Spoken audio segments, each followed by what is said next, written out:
Society Matters.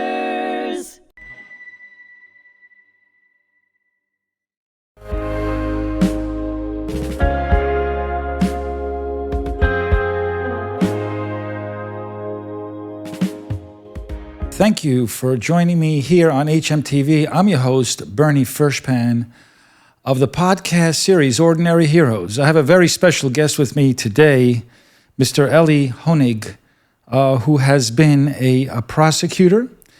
He's been a CNN senior legal analyst and a best-selling author. Thank you for joining me today, Elie. Thanks for having me, Bernie. Looking forward to this. You've done quite a lot of work. Are you still a senior legal analyst at CNN? As of last time I was on air a few hours ago, yes, that is still my title with CNN. I've been with them for 7 years now, doing on-air stuff and writing, but mostly on air. And yeah, like you said, you did a good job listing off my resume. I was a prosecutor for a long time, for 14 years. My third book is coming out soon, mid-September. About the history of DOJ's prosecuting presidents or investigating presidents from Nixon to Donald Trump. I write every week for New York Magazine, comes out mostly on Fridays. I teach at Rutgers University where I went undergrad, so a lot of different balls in the air. Yeah, you certainly have, and you still have a long way to go. You have a lot of years ahead of you to do some great things. Let's talk a little bit about when you were prosecuted mob bosses. What did you learn about power, loyalty, and justice from those cases? Boy, I learned that people will do what they need to do to gain and to keep power. And look, this applies to politics to an extent as well. I'm not saying they're one and the same. I mean, there's, physical violence in the mob. But I've seen and prosecuted people and come to know some of them who were willing to do anything in order to get rich, to keep their money, but most of all, to keep their power. It's really so much of it's about power and relevance. The Southern District of New York, SDNY, it's also known as the Sovereign District, if I'm not mistaken. What separates it from other U.S. attorney offices? So New York is split into 4 federal districts, most relevant to where you are. There's the Southern District, which covers Manhattan, Bronx, Westchester, Rockland, Sullivan, etc. And then there's the Eastern District, which covers Brooklyn, Queens, Long Island, and Staten Island. And the SDNY has a long tradition of excellence, of bringing cases, in our lifetimes, the Wall Street cases of the 80s, Michael Milken, Ivan Boesky, on through terrorism cases in the 90s and 2000s, major mob cases, major, international cases, you name it. The reason we're called Sovereign District is a little bit of a poke at the SDNY. The joke, I guess, is that, well, we think we can do whatever we want. We think we are our own sovereign. But one little example of that is we do tend to reach across district lines to take cases. Like, for example, when I was doing mob cases, we had a lot of cases where most of the activity, criminal activity, had happened in the Eastern District in Brooklyn or Queens, but we found one little hook, so we would bring it in the Southern District in Manhattan. So, there's a lot of famous people who've come through there. For better or worse, whatever one may think of them politically, Rudy Giuliani was in charge of the office in the 80s. Jim Comey was in charge of the office in the early 2000s. Preet Bharara was a boss of mine. It's an office with a very proud tradition that does very, very big cases at a very, very high level. Now, politics and law, there's some kind of connections there, some hidden, some very much apparent. Where do you see the biggest threats to prosecutorial independence today? We just saw a clip of the vice president of the United States referring to the Justice Department and an investigation as we. And that is traditionally not the way White Houses of both parties have approached DOJ. Republican and Democrat presidents alike have always tried to maintain some wall of separation between the White House and the Justice Department, some wall of independence. Now, it's not always been honored 100%, and my book gets into this. There are times from Watergate through Clinton, through Biden, through Trump, where that wall has been breached or compromised. But this administration currently, I think, is just doesn't even care. They're not even trying. They just see DOJ as part of what the White House does. So I think that's a real issue with respect to prosecutorial independence. So the American justice system has been around, obviously, for a very long time, for a couple hundred years. It's been pretty resilient over that time. Can it withstand political pressure, polarization, and attacks on its legitimacy? You said the right word, resilient. I believe our systems and institutions are resilient and will survive. I don't think we're at the end of democracy. I reject calls for, people who say this will be the end of democracy or, we'll never have another free election. I don't think either of those things is true. I believe in our institutions, but they take work. And again, this is a point of my book. These institutions do not preserve themselves automatically. They take work and thought and effort. And at the end of my book, I sort of argue that we can learn a lot of lessons from the past, from everything from Watergate up till now, but we do need to fight to keep an independent Justice Department. You've written a couple of books. One of them, I think, was Hatchet Man and Untouchable. So what did you hope to reveal in these books? So Hatchet Man was a critique of Bill Barr, who was the AG for much of Donald Trump's first term in office. I argued that he politicized the office, that he at times was dishonest, at times was political in things he did in order to either protect Trump or promote his political agenda. But I will say, Bill Barr now in retrospect, compared to what we're seeing now, I think seems fairly mild. And Bill Barr, look, he did have lines that he would not cross. I'm not sure we've discovered that yet with respect to Pam Bondi. The second book, Untouchable, it's called Untouchable: How Powerful People Get Away with It. It's right there in the title, I guess. But the core premise of the second book was that liberals and Democrats were overestimating. I wrote this book in 2022 into early 2023 when the Trump investigations were really at their peak. And Jack Smith was just coming around and people were Trump's going to go to prison. He's never going to get out. He's going to get convicted on all these cases and he's going to go to jail and he'll never be president again.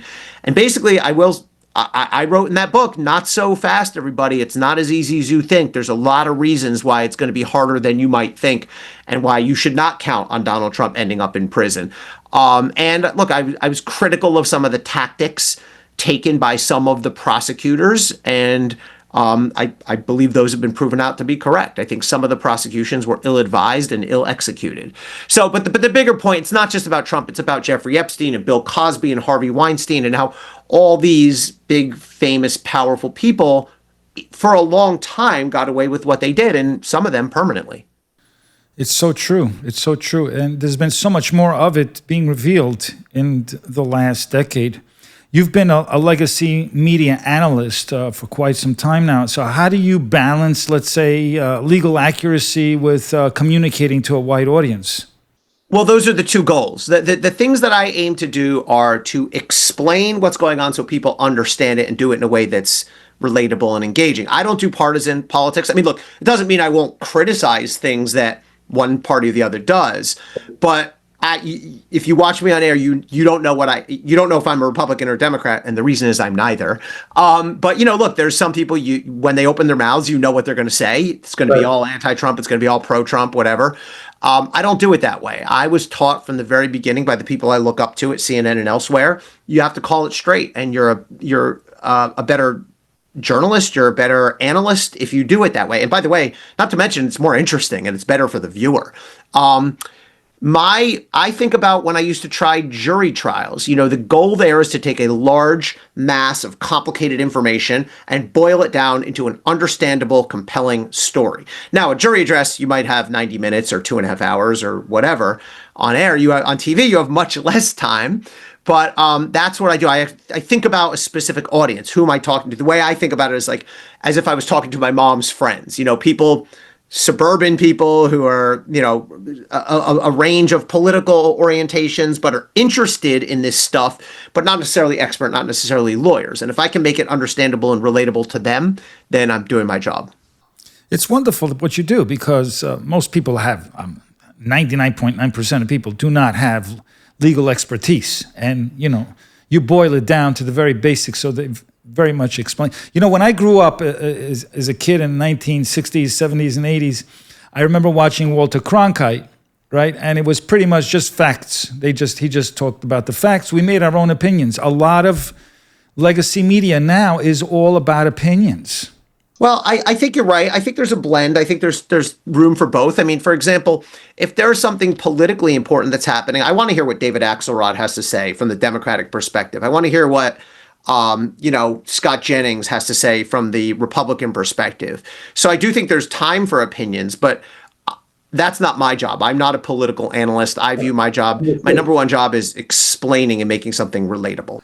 How does the U.S. compare to other countries when it comes to, let's say, prosecuting powerful figures and safeguarding democracy?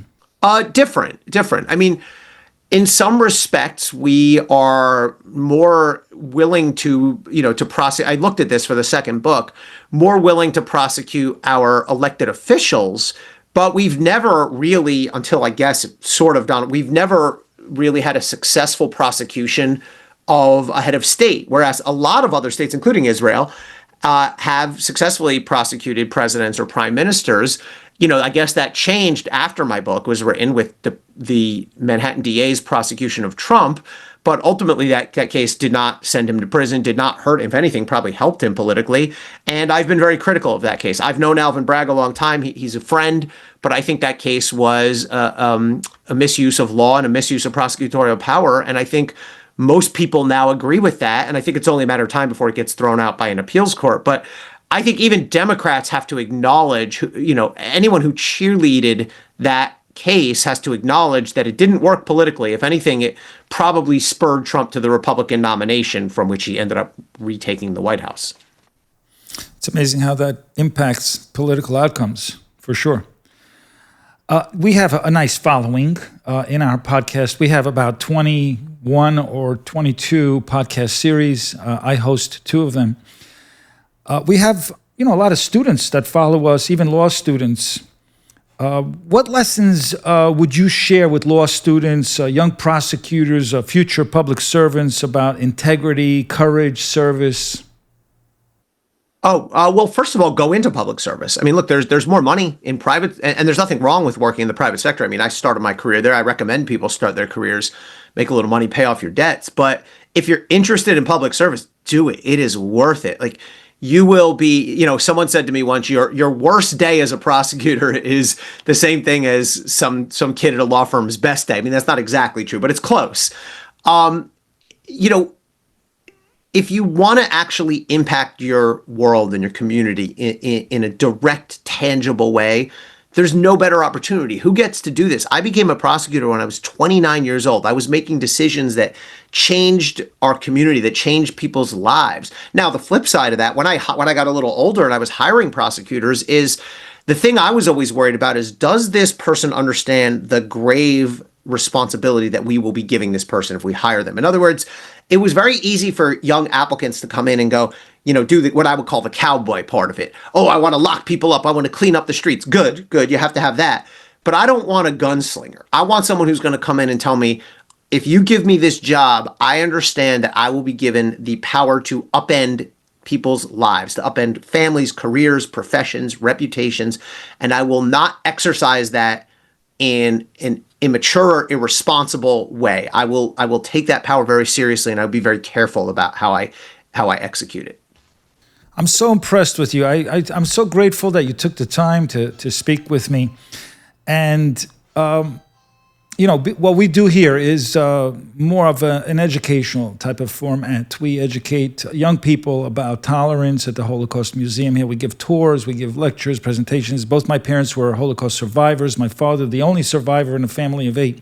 So I tell his story, and it's pretty impactful to young people to hear these stories. Bernie, if I can add to that, I'm a grandson of survivors as well. And I've done pieces about this for CNN. Both of my father's parents were Polish Jews who lost their entire families, essentially. Maybe a second cousin survived or something. But their parents and their siblings, the story. They were both, my grandma was from a sort of rural area. My grandfather, who I'm named after, my full name is Eliezer. My grandfather was Laser. He was from Krakow, and so a little more of an urban center. And they both lost everybody. And my grandfather was not quite liberated in the end days. So he was in Sachsenhausen concentration camp. And in the end days, they were doing a forced march. And at one point, he saw an opportunity, he ran, and he basically hid for, I don't know exactly how many, but several days until the war fully ended. My grandmother was liberated from Bergen-Belsen. My grandfather died in 1960, so well before I was born. I never met him. But my grandmother lived until 2008, so I knew her very, very well. And she was she was 4'11", Bernie. I found my dad has all the paperwork of when they were liberated and when they emigrated. And I said to my dad, I said, she was short, but she wasn't 4'11". She was taller than that. He goes, no, she was 4'11". But the toughest human being you ever met. The Nazis couldn't kill her almost, but they couldn't kill her. And she survived cancer a bunch of times. And she lived to see her great grandson and great granddaughter, my son and daughter.